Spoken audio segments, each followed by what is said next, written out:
Hello and welcome to All About the Gers, Season 4. It's great to be back. Big thank you to our sponsors, Plugdin Business Solutions, DB Dentalcare, Mr. Singhs India Restaurant, and also the Louden Tavern at Ibrox. And as you can see, we're joined by a brand new former Rangers player. How you doing, Marvin? I'm very well. How are you all? Yep. Hi, Marvin. Hello, guys. The big man is here. He'll look after us. I know. Do you know, keep us in check. It's great to have Marvin on because see if it's anything like last season, at least Marvin will cheer us up, won't he? What do you mean? I'll keep you believing. Just for that laugh, it makes me smile. That's, you know. So, and if we run out of things to say, he can just sing us a song. Isn't you, big man? No wonder he's happy. No wonder he's happy. He's got a brand new 25-plate Volvo Jeep. Is he? Right. You're not a wee bit jealous of that. Anyway, it's great to be back. I'll announce this at the start, but we're also going to be doing a live show at the Louden Tavern on the 3rd of October, so maybe we will hear Marvin sing. We certainly will. Well, depends, doesn't it? Depends. If it's anything like I've normally seen him, he'll sing. No, we know he gets everybody going. That's the most important thing. Anyway, let's get straight into it. Since we've not been on for a few weeks, I want to start straight away with talking about what you think the decision about the new manager, because obviously a lot of Rangers fans were expecting something a bit better, not better. But do you want to get on the block? We're going on the block. I'll say, like, I thought at first, when they were trying to get all these other foreign managers in, and then you heard Russell Martin. The only couple of things that I thought were good about Russell Martin is he's played with Rangers before and he knows the Scottish game. You know, that was my thing. Marvin. Yeah, well, based on the candidates they said they had, for me, I think his CV spoke the best out for me. Obviously, you know, getting any team up from the Championship to the Premier League is an achievement in itself. Yes, they get relegated, but most teams that come up from the Championship in the Premier League gets relegated. So I don't see anything. So for me, from his background and his CV, what he has done before, as I said, I didn't know he actually played for Rangers at one point, but based on his managerial experience for me, I thought he was the best candidate for me. Charlie? Well, personally, I thought that we're going to think outside the box a bit more and was a Russell Martin fan. I wouldn't have said I was right 100% behind him. I thought there might have been better candidates. Ancelotti's boy obviously was interesting because he'd worked under Ancelotti and things like that, but he had no experience and he probably didn't know the Scottish game as much. But Russell Martin's here now. Want to get right behind him, want him to do well, as like every Rangers fan. So he get through the toughest one so far. Well, his toughest start and get through Panathinaikos. So fair play to him, although it was hard to watch at times, but we get through and that's the main thing. And he's here now, so let's support him and get behind him and hopefully he can get some good results for us this season. Derek, before we come to you, just want to say happy birthday. Happy birthday. Oh, thanks very much. You don't really mention birthdays when you get to my ripe old age of 48, you know what I mean? So 48. I wish I was 48 by the way. Oh, happy birthday. Cheers, my man. What age are you today? 58? 58, aye. I'm hurtling towards 60. No. I can't believe I'm actually in a daft way. I'm quite happy I'm still here. There was some points in my life I thought I'm not going to be here. So I'm delighted to be here singing and dancing and being aligned with these boys. And you still hold the record of being the youngest ever player. Which is crazy, isn't it? Which is bonkers. In a strange way, again, I'm proud of that fact, but I thought that would have been brought. I think it was wee Billy was maybe came the closest until Chelsea came in and snatched them away from us. So so it's nice to have, but surely there's an issue. There's a talking point. You know, why have we no brought? Why do we not get more through the academy? I mean, Charlie's better versed to talk about that, but sometimes in this day and age, you know, these 15, 16-year-olds, if you're good enough, just throw them in. So, but that's an issue. That's maybe for another podcast. So, you want my take on? I was a lot of the fans a bit underwhelmed with the appointment. I'll be honest with you, what I would have done personally, I would have kept Barry, Billy, and Neill and Big Al in the job, gave them an opportunity to go and recruit and start this season to see how they went on, because I thought they did a pretty good job, to be honest with you. I thought it was a lovely balance in terms of Barry, the figurehead out there, and then the boys, you know, going about the coaching stuff. And I just thought, because I know Nearly and Billy as well, pretty well. They're clever guys, you know the game inside out. I'd have liked to have seen them get the opportunity, but it's not happened. We've got Russell Martin in the door, and just like Charlie and the guys, what we do is we get behind him, we fully back him. He's got a certain way of playing, which we're obviously going to chat about. But it's been a good start so far, and long may it continue. Right, we'll just go into the new signings that we've got as well. I'm going to start with this one, because obviously Lyle Cameron's basically signed for us at the end of last season, which was a different manager at the time.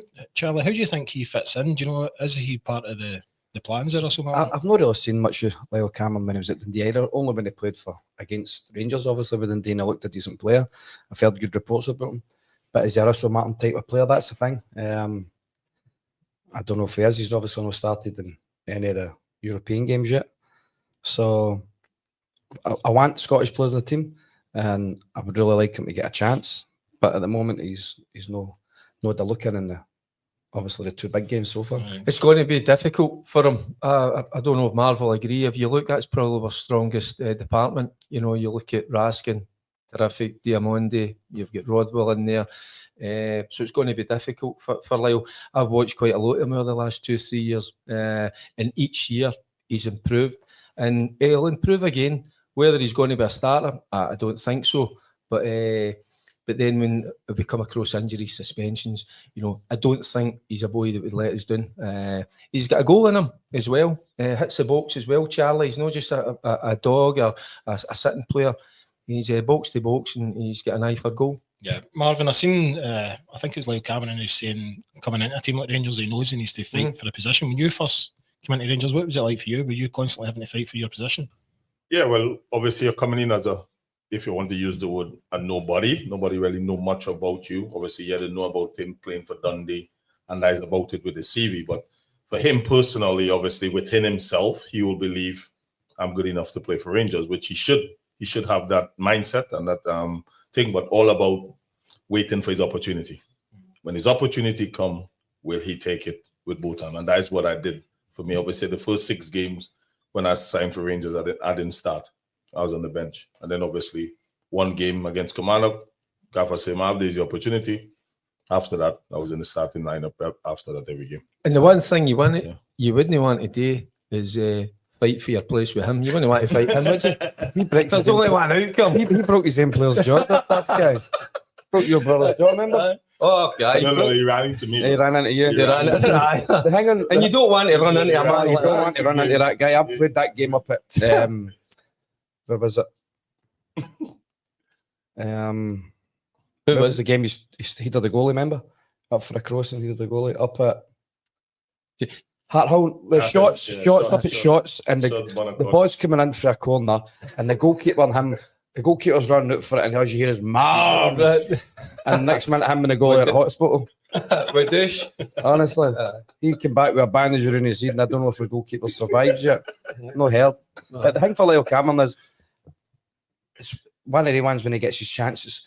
It's hard if you've not played for, like, maybe, say he doesn't play 10, 12 games in a row, and he's just getting 5 or 10 minutes here, and then you expect him to be brilliant when he's not up to match fitness like the rest of the boys, because he's not so much game time. And like playing reserve football is totally different from playing first team football. So even if he comes in and does one game and he's not great, then you can't just go, well, that's him finish. You need to give the guy a run of games to kind of get up to pace. And so fingers crossed he can get in, because we need some Scottish boys in the team. I think he done particularly well against Middlesbrough as well. I don't think wee Barron had the greatest game. I know it's a friendly, but I get what Charlie's saying. But I think he's a kind of type of boy that he's got a fantastic attitude, and if he's called upon, honestly, I genuinely don't think he would let us down. Other new signing, Max Aarons. I think that's how you pronounce his second name. Aarons. Max Aarons. Aarons or Aarons? I've heard Aarons because there's 2 A's. I'll just call him Max then. That'd be easier. Marvin, what have you thought about him so far? I don't think he's a left back. No, I don't think. Obviously, he's right-footed. He's dominantly right-footed. He's playing thing. Obviously, only the manager knows what he's seeing at him in training, why he's putting him there at this present time. But for me, once we have the ball, he's not the outlet, obviously, because every time you get the ball, you're going to cut back inside where all the traffic is. And I said, if you watched the game last night, sometimes we were very fortunate to get away with some better teams with better press, more clever. They will nick the ball from you there and they're back of your net. So I don't think, I think he's a great player. When you watched him as he came into the right back position, when he brought on Chefty, he looked a completely thing. You can see he's more confident. He has great pace. I think he has phenomenal pace. And I think, obviously, if he plays in his right position, he can be an asset for it. But I do not think, obviously, he's a left back. But the manager thinks differently. I've got to agree with Marv regarding the left back situation. I think he's a left back. I think if we go to a free at any time, I think maybe Tab maybe push in one, and then Aaron's will play as the right fullback and the 5 or whatever you want to do. But I know he's a good player. I've seen him play a few times in England and watched him. He's a good player, but it's a struggle when you're playing at position, especially at left back. You're playing against some of probably the best players in the other team, and you're just kind of joining a new club, big expectations. But I'm sure he'll come through it. He said a wee bit of struggle, but I'm sure he'll come through it. Well, there's Angus Stuart Mackay says, totally agree with Marvin. Move Tav further up and put the boy on the other side. Play him in his right position, because he just came to a club. He's getting used to certain things, a style of play. He's getting used to players that he doesn't know. So give him the best chance possible, and that's play him in his right position. And so he's looked to kind of out of sorts a little bit. They did go to a 3 later on yesterday, and it kind of looked a wee bit better. So it did, which was quite good, because we don't want to be one-dimensional, so they kind of just changed it a little bit. But I bet the guys are saying they're bang on, just play him in his right position. I'll just shout out a few names so we can fire through this. But Joe Rothwell, Charlie? I don't know yet. I really don't. I don't know if he's got the legs to get up at the pitch. So far, it doesn't look as if he's covers the pitch as well as I hoped. But he's only his second, maybe third game, and so I think he's a good footer player, no doubt about that. But it's just about the area that he has to get closer to people. I think a few times they broke this very quickly last night, and they lacked a wee bit in there, I thought. But fingers crossed he can come good. The more games he gets, the fitter he'll be, I'm sure. But still a wee bit sceptical. Right. Marvin, I've seen that Russell Martin actually said that Raskin will be a different player this year. I think he's going to be a bit more attacking. Is that because we're kind of bolstering the midfield, do you think? Well, obviously, I think the manager is trying to play Rothwell in that 6 position. For me, I think, obviously, Raskin, that is his strongest position. Yeah. I think as we go further and we play more games and we play against better team, I think it can be a problem for us playing Rothwell and Raskin, because they are very similar players. Yeah.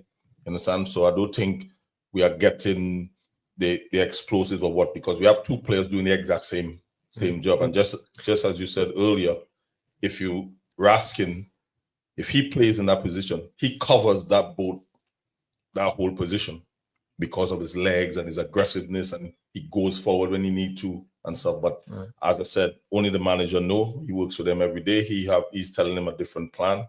But based on what I can see, I think that can be a problem for us moving forward, Rothwell and then playing. And I think Diamandi also wants to get into that area as well. The 3 of them kind of, because we were kind of very just standing each other's toes. There was no kind of no width for the 3 of them, if you know what I mean. I just thought they were standing each other's toes. He struggled a wee bit last. That's why he got the hook. I don't know if you looked at him. I was watching him getting into the last 20 minutes. He'd ran his race. He was done in. But that again, the heat as well, got to factor in that. He is a 30-year-old, isn't he? A 31-year-old or whatever it is. But no, look, Diamandi and Raskin, they've got energy. They've got a good engine. So you can see him just sitting in there dictating things and letting the other 2 get forward. I thought his engine last night was phenomenal. Amount of times you get back, covering. Love it. There's a lot to like about Raskin, isn't there? Oh, 100%. I love Raskin. I think God, they considering they went through that wee bad spell, but I think I don't think Raskin's like explosive as in with the ability to go and create hundreds of chances for us in that area. I think he's better where he is, getting around about the pitch, getting close to people, starting the play to Diamande, and maybe getting the ball to Gassama and things like that. But they can end up with a good passes through. If I don't get me wrong, he's got a good pass, but I don't think he sees things as well as some of the other players. Do you know, there's Woodless getting too much negativity around. I reckon we might surprise a few folk. And I was quite surprised last night the amount of people online kind of moaning about Russell Martin. And I'm like, I don't go on. Honestly, it's like just slating the team, and I'm like, they've only just started really, and we've just beat Panathinaikos. 5 weeks. He's been 5 weeks in the door. That's why we're saying we need to get behind him. It's a work in progress.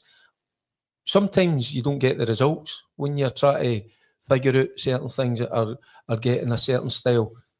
We've won a game, we've drew a game against good opposition, so that's a bonus in itself. And it was refreshing to hear the manager getting interviewed, saying that, listen, it's great, listen, we're getting tested early doors, we are making mistakes, but the one thing for me that came out of it is we're going to get better, that's for sure. And there'll be more players that need to come into the building, but listen, I'm happy. I'm delighted with the past two results, but we're going to get better. That's for sure. I know. There's Philip Gage asking, "I'm at work. Why are we on so soon?" So basically, what we're going to do. Well, you've finished for work. I'm still working. What we're going to do is every week we're going to try and do the podcast the day after the game, where possible, so that we're most up to date and current kind of thing, you know. So make sure you hit the notification button on YouTube so that you'll get a wee reminder when we're coming on live, all right? But you can also catch it on later on in plus the podcast version. That's a definite that's going to happen. And sometimes it might be me and Marv, it might be Charlie and Marv, but there'll always be couples. Because so Marv, you're always here. That's a bit right, because guys have got certain things, you know. So, but it will be on. That's for sure. Just to assure everybody. That's it. Right. Quickly, Asgard. We've not really seen him, haven't we? No. Can I tell you one thing about the boy? No. That's not He looks the part. Yeah, he looks the part, but I don't have a clue. The Jiga, I'm not too sure about him. I thought where's the man to ask? That's maybe he just needs time, but he just looks a bit ropey, so I'll put it on to Marvin. I don't have a clue either. Unless I see them play. You know, obviously, I'm not into going on YouTube and looking at all these. You know, that for me, that is nothing. I want when they put on that Rangers shirt and play. Are you going to be Giza over the last two performances? Of course, and we're going to talk about it. And listen, he's going to improve vastly, in my opinion. I just think even a couple of times last night defensively, I think it was one that came into the box. He didn't deal with it well, you know. If it's this big fella, he's just heading it clear, just clear your lines. But there was a couple of times he's trying to play it for the back. And the one thing is, it's about decision making. He got away with one last night, right? It could have been cut out, but the ball comes back to him. And what does he do? He rolls a wee 6-7 yard pass. And I don't know who it was it Dow or whatever? You know, just puts him in trouble. So he's got to learn. He's got to do a hell of a lot better. And it's decision making. That style of play, building it from the back. Aye, we all kind of want that because we're so pleased on that. That's what I'm saying again. But it's decision making, Marv. So that wasn't on. Don't play it. So this is what I'm saying. So it's the same thing as he's playing left side of centre. That's he played right last night. Yeah, he's obviously, but he and Suter shot, you know, the chain sometimes they end up on the other side. And I think the header he was talking about, I saw it from a distance. The ball is coming back to him. If he has a way, you just head it back to your goalie. As simple as that. He headed back up in the air and it was all over the place. But as I said, he's young, which is good. He's more about what can he become. He has good prospects. Obviously, playing for Rangers is a big step up for him, despite he played for his national team 7 times or 6 times or whatever they say. But for me, he's a good prospect. As I said, going forward, if he can keep himself fit, build his confidence, and try to, you know, become better. But I think he's all about prospect and getting better. And he'll definitely be challenging Scottish football. Well, it worries me a little bit, to be honest with you. So the chances he takes, I know he's been told to play that way and take a chance on the ball, but there's times you just have to hoof the ball apart and get playing. See when things are that tight in the game and you want to qualify for the Champions League or go through to the next stage, just get the ball in their half and play. See us playing in front of 6 yard boxes. And honestly, I'm watching through my fingers and But so we're only going to make him better. We're only going to make him better, and then he goes back to Wolves. So I wish we would start bringing some of our own through, but obviously that's not the case. Fergie, obviously we've had to sign Cortez at 4.5 million. Do you think he would get a chance sometimes players change, and Russell Martin did say that some players might surprise him? I think he's one of those players. Dowell's the one in it. Since he's come into the building, he said I look at them in pre-season. I think he's made his mind up pretty early on. Obviously, there's a few. Certainly, doesn't look as. I know you have to go on last night. I don't think he's going to be the long-term solution. Same with Ridvan, but Cortez. When you spend that amount of money, you're expecting somebody that's going to go straight on the side and start to produce. He said his injuries, but I just get the feeling the manager is looking for better. You know, that's why he's always. You know, we're always talking about wingers. You know, we're talking about the boy Moore down in England. There's one or two others. I think there's the boy Ant-Man as well that's been mentioned. So I think that's an area. He's come in. What I'm trying to say, he's come in. He's had a look at them all, and he probably doesn't rate Cortez. That's the kind of feeling I get. Aye. Whether I'm right, I don't know. Last one was still rumours kicking about, Charlie, about Jamie Vardy. Do you think there could be a future for him at Rangers? I don't think Jamie Vardy suits Rangers. I don't think he suits either of the old firm because everybody sits in. Jamie Vardy needs to play in a team where they're sitting deep. His team are sitting deep, and then you hitting the counter because he's still explosive with his pace. And would I take him? I would take him, of course I would, because he still likes a goal. He can score goals, but not for the money you're going to have to pay. The money would just be ridiculous. You probably get 3 or 4 players with the money that Vardy's probably looking for. What do you think his warm up, Vardy's? Doesn't warm up, just a couple of cans of Red Bull in it. Cracks on. That's brilliant, isn't it? Is it? Isn't it? There you go. Next, a couple of them out he goes. 100 mile an hour. That's your kind of warm up, isn't it? Oh, that's a great warm up. Great one. That might be a couple of cans of Foster's. Marvin, just before talking about European games, obviously we had a few friendlies and all that, and you've seen quite a few of those games because you work at Ibrox as well. Where do you think we still need to improve? You know, if you had the chance of signing somebody, where would you be looking for? You see, at the moment, I think we need a striker or two. Obviously, I see we getting in wingers. We need to be more attacking. Obviously, I will even get a left-sided centre half, as I said earlier, or a left back and stuff. But at the moment, with the manager, I don't know what he has in his mind. At the moment, is a team in progress and a work in progress for the new manager. He will know better than me what he needs to play his style of football and to play the way he wants to play. But for me, that is where I look at. I think we still need an out-and-out striker, even if somebody with a bit of, somebody 6 foot or something like that, where we can play that ball up to the top. He hold it up and we play off that, because some teams, if you're constantly playing that passing, good teams will sit and they will just wait. One bad pass, boop, boop, boop. Crocodile you. Yeah, Bang. crocodile. Yeah, Bang. exactly. That kind of. It's funny how Marv straight away goes for a striker and right away You're a defender. I'm thinking about a centre back, left-sided centre back, and a left back as well. You know, I just think the back line makes me a wee bit nervous. It depends. Obviously, bringing in a striker. Is Dezer's going to be there? We don't know. Igamani as well. We see. I mean, there's a lot of interest in him. So, I think I'm a bit of a dinosaur in that respect. I like us to be strong defensively, no giving a lot away, and you can always at Rangers, you've always got players a good ability that could go and make the difference in a game. But it's funny how a big centre half goes for a striker right away, and there's a wee old midfielder wants to shore up the defence. Well, but everybody's got a different. I agree with both. I think we need both, to be honest with you. But it's good to see we don't need a goalie, because Butland looks as if he's back to concentrating, back to his best again. Charlie, see you seen that? But see on social again last night, he was getting slated. Why? I had no idea. He's pulled off. I thought he helped us get through Europe. 100%. See, even the save that he doesn't go to debt, it's just a pure reaction. I think that's a brilliant save, Marvin. Yeah. You know, just the reaction to get the hand out. He just looks a different guy now, doesn't he? He first season. Lost his confidence a little bit last season, but he certainly looks back. I don't think we need.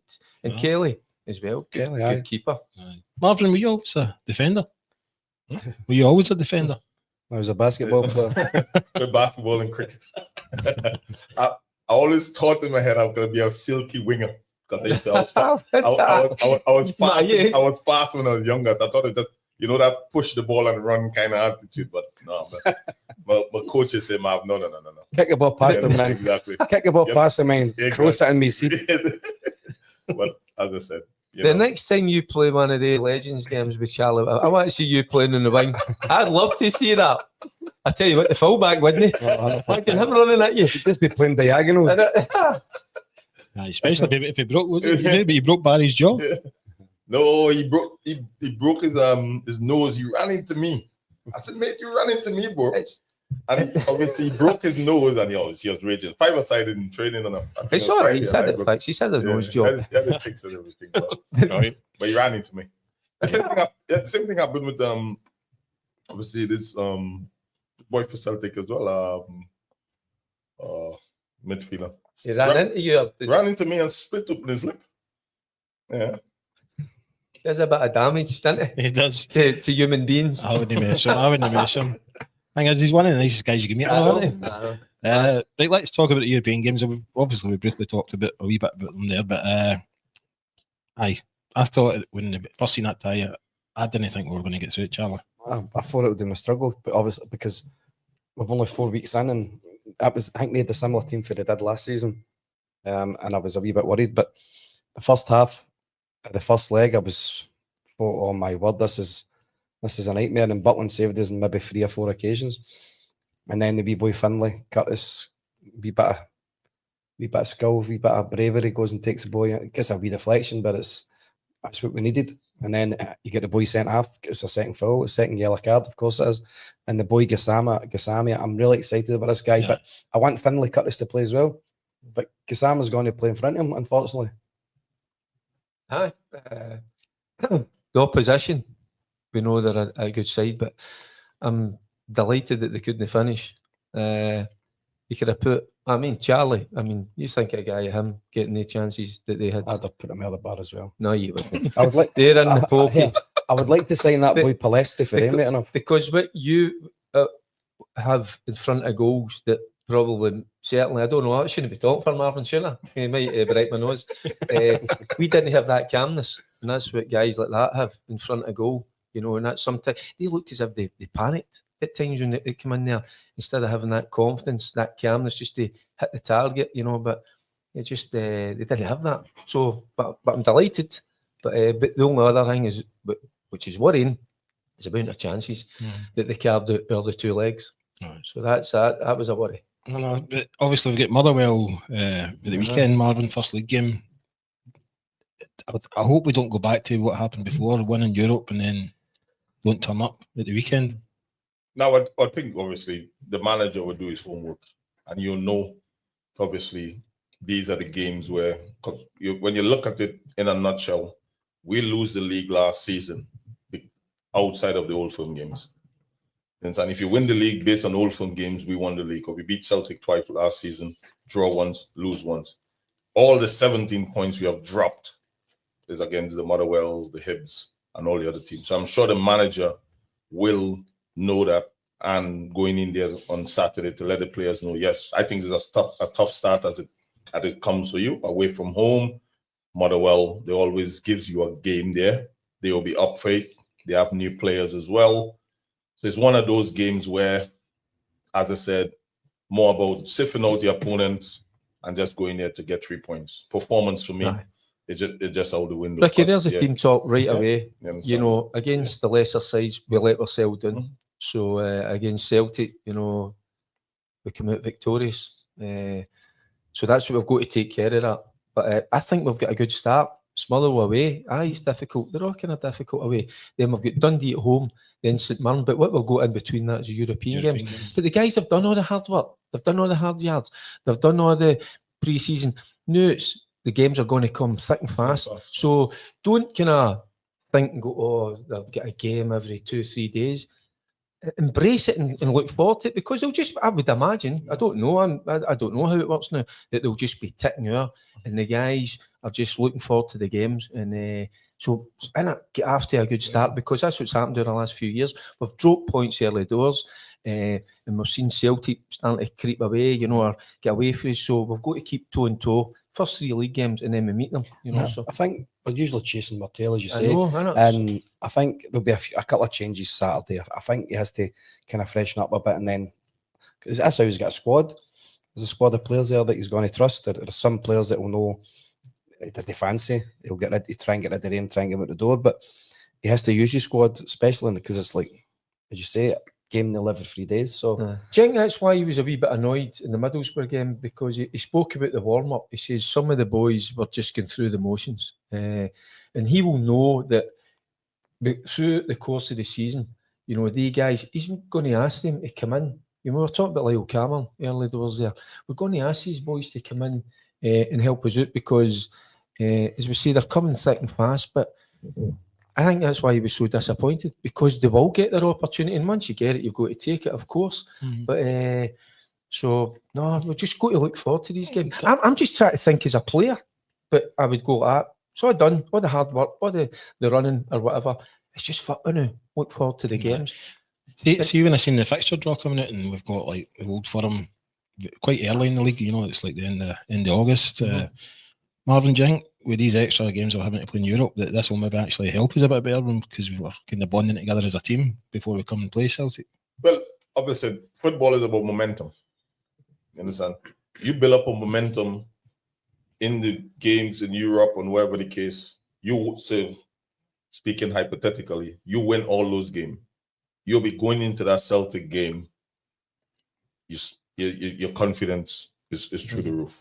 You understand? So, as Derek said, once you are winning, you can play 10 games a week. It doesn't bother you.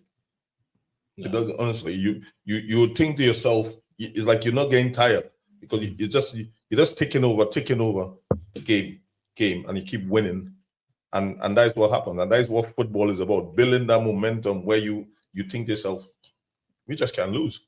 And it brings it together and stuff. Yeah, it brings it together. And but as I said, we are still in that, development process and stuff. But once she's winning games, these games becomes secondary, just as Derek said, because as I said, preseason is out, all the hard running and the 100 meters and all this sort of stuff, and you're blowing out your pipe and you want to vomit and you're seeing stars and stuff. I think they get that in there, exactly. But as I said, I think he trained them hard enough based on the little clips you see from YouTube and stuff and things like that. But as I said, for me, once you're winning games, as I said, games becomes irrelevant. Right. Charlie, see when you had games like that, when did you fit your wee social life in? Because did Marvin used to be your taxi driver or not? No. He was waiting for me. I didn't play with him. Yeah, that's right. Oh, you must do it. Who was it then? Nobody was my taxi driver, but I drank. Brilliant. So the next European games against Victoria Pilsen. Do you know much about them, Fergie? I'm afraid not. I think they're second in the Pilsen, league. I know that they make lager in that Czechoslovakia city, don't they? They've changed name over the course of the last. They've changed their name, haven't they? So I said, you take one game at a time. Listen, you prepare for the best version of. They'll sit down and they'll do their analysis and all that. They'll go through everything. They've just come off a good result, so they're not going to be any mugs. So again, we're in the dark. What will happen over the course of the next 2 or 3 days? But everybody will. What I'll do, I'm sure the guys will do it. You go on YouTube, you look for the wee clips and all that. You try and take as much out of it as you can. So it's. We'll educate ourselves before the game. But first and foremost, I'm not even thinking about it now. Just what Marv's, I want to beat Motherwell on Saturday night. Once that's out the way, then you focus on European. One game at a time for us at the minute. And that's what he was just saying. See that momentum? It's amazing. See when you go on a good run. And we're on a good run. We're not beaten against a good side. So take that into Saturday night. Don't underestimate them. Play your strongest side. Win the game. And then take care of Tuesday. It is a Tuesday, isn't it? It's Tuesday. Well, there's John online saying they've just had a game postponed in the league to be ready for this game. Well, that happened, But to be fair, Motherwell, to go to Motherwell on Saturday is a good time to go to Motherwell because the pitch should be good. When you go to Motherwell at Christmas time and it's... Their pitch is always good, but to be honest with you, it didn't used to be. in the past year, the course of the last 3 years, their pitch is unbelievable. So But it is. Victoria Pilsen they'll be hard to beat. They'll be a good team. They'll be technically very good. And the beats are bet 3-1 away. So and they're no mugs either. So it'll be a difficult game, but hopefully another week's training. Just a pity the second leg again. It's away for him. You know what I mean? You always like to bring them back, but it is what it is. We just go on, mate. There's a good friend to the show. He's on nearly every week and he normally gives us good stats, Alex Kelly. I'll just put this out to anybody who wants to answer. He's saying, lads, have you ever known our support to be so toxic towards a new manager and some players well into a season? I haven't. Even with a good win, a large section are still dissatisfied support. And that's what I was going to say as well. What's the expectations of Russell Martin for a season? What would be acceptable? Winning the league. It's just simple. He has to win the league. You're a Rangers manager. You can't accept anything different than winning the league. And I was on the radio yesterday and I was talking about the game and I says, and Russell Martin said it's no defining moment. I said that, but then the fans will be starting to think, right, okay, here goes. If we get put out last night, the pressure is right on him. But he's got a great result, and as I'm not online either, so I don't know what the fans have been saying. But we've just got to be happy with getting through and then taking it to the next stage. Did the fans no singing his name? There. Maybe the fans there, but no online. They're there after the game, so that's why I don't go online. Because it just says it at the start. I can't read. Can't do much these days, by the way. In fact, she's done a runner again for me. She's away at Italy, left me again. All by myself. Oh, no. I know. Wine o'clock? No, I don't. But what are we talking about there? Have a just expectations. Listen, mate, was it the first choice? No. But it is what it is. We'll go to back him. I think, see the expectation, of course, every Rangers manager is expected to go and challenge and beat Celtic and win the league. I'm not so sure the owners are thinking that way. I just think they want to see an improvement with what's happened over the course of the last 2-3 years. So that's a frustration in itself because that's not the way we're made as Rangers fans. We want to win, of course, but it's been hellish for a long time. So I think they're just looking for improvement. But they're not looking for improvement. They're looking for success right away. You think they'll sign? I think we're still to sign. Time. I think we're still to sign 2 or 3 really good ones. I think we really have. I think you'll. Because I think, I'm just being honest. I don't think, and that's why I think a lot of the fans maybe think that way. It's a wee bit kind of negative because probably deep in their heart they probably still don't think we've probably got enough about us to win the league. That's just been brutally honest. Just as the 49ers kind of bought Rangers, there was talk about it saying that Rangers is a 3-year project, and I hate when Rangers are called a project, you know. But it was a 3-year build kind of thing. That's not what Rangers fans want to hear, isn't it? No. Having a 3-year project is not a bad thing. It's all about having a plan. This is, as most people say, what is success? Success is planning. You understand? So they are planning for success now. Nobody knows. The problem we face at this present time, because most fans, I want to say all fans, most fans has already written off the manager. At this, if you be honest as we can, 90% of the Rangers fans have written him off. But because they have no other choice, because he's our manager until further notice. So any little problem, they're going to pounce on it. Oh, we're not playing well and we're looking good enough. And so you'll get all these negative comments. I genuinely, with all my heart, I hope he shut up those critics by, giving us a great season, because you just never know until you give him a chance. You understand? But at the moment, because everybody deep in their heart, it wasn't their first choice. I think everybody was up on the high and was enjoying 49ers, and then bam, Russell Martin, everybody just boiled on, or whatever the case may be. So, but time alone will tell, as I keep saying. Well, there's probably done the same when Walter first got the job. When Souness left, I suppose, a lot of the fans were probably similar then. I think Marv summed it up perfectly. Mm-hmm. There, hasn't he? Did. There's Stuart McGraw, who's one of our sponsors, DB Dentalcare. He's saying, all right, lads, I've got a really good feeling about this year. So is he sodding one of our teeth? He's actually going to come on the show in a few weeks. But he's actually, I think he's away to Tenerife with his new girlfriend, who's actually in an ABBA tribute.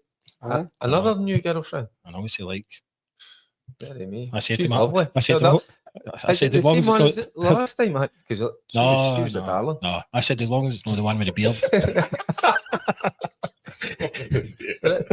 The last one, I hope it's still the same one. She was a big darling. That could tell you that. Oh, it's a new one. What? Why did that show? Is she half? Well, the new one's in an ABBA tribute, so she must be all right. Anyway, She was what? Is she Benny? I was going to. Benny, is that one of the names in it? The guy's name? the beard one. Anyway, if you need your teeth done, go to DB Dentalcare, one of our sponsors. First class. He does. In fact, he does all yours. Marvin, we need to get you over there. Listen, we got clean up. There you go. Totally knocked me off stride now, right? We may as well just go straight to predictions for Saturday. Who wants to go first? We'll let Marvin go first. Yes, and you go. I'm going for a win. I'll go for a 2-0 win. Charlie? 3-1. I'll go 2-1. And the reason I hope it's 2-0, but just that we're getting up so many chances, I just think they might nick one. Aye. But we'll win. Off to a winning start. I was going to say 2-0, so I'll stick with Marvin says. You go with Marv. I'll go with Marv. Well, maybe the teams us against you. In terms of what, then what? We'll add up the Results points. of Whoever the gets there season. quick. What, arm wrestling and all that? I've got the perfect guy for I that. know. You can arm wrestle Derek. I'll take Ricki. If it comes to an eating contest, we've no chance as well. Drink Drink contest, I'll get Charlie back. I'm a good. Yeah, I suppose. I'm a soup drinker. We know. I know. What's Charlie, what's his new nickname now? Trapdoor. Trapdoor. I know. You see, I'll go and get you a pint, lads, and never come back. I'll get you, man. I was waiting ages for that painting off. Anyway, listen, that's the end of the first show back. Marvin, it's great to have you on board. Thank you for having me, guys. Welcome, Marv. Pleasure. My pleasure. But once again, thanks to all our new sponsors, the Louden Tavern at Ibrox, Mr. Singhs India, DB Dentalcare and Plugdin. There's also maybe a few more sponsors coming on board. But if you want to sponsor the show, just get in touch. But also remember, we're doing a live show in the Louden Tavern on the 3rd of October. There's also going to be a live singer and a comedian as well. So That sounds good. I'm looking forward it's to only that. £10 a ticket. You can get them online. I'll put the link in here as well. All right, but that's the end of the show. So thanks again for watching, and we'll see you all next week. Take care. Cheers, guys.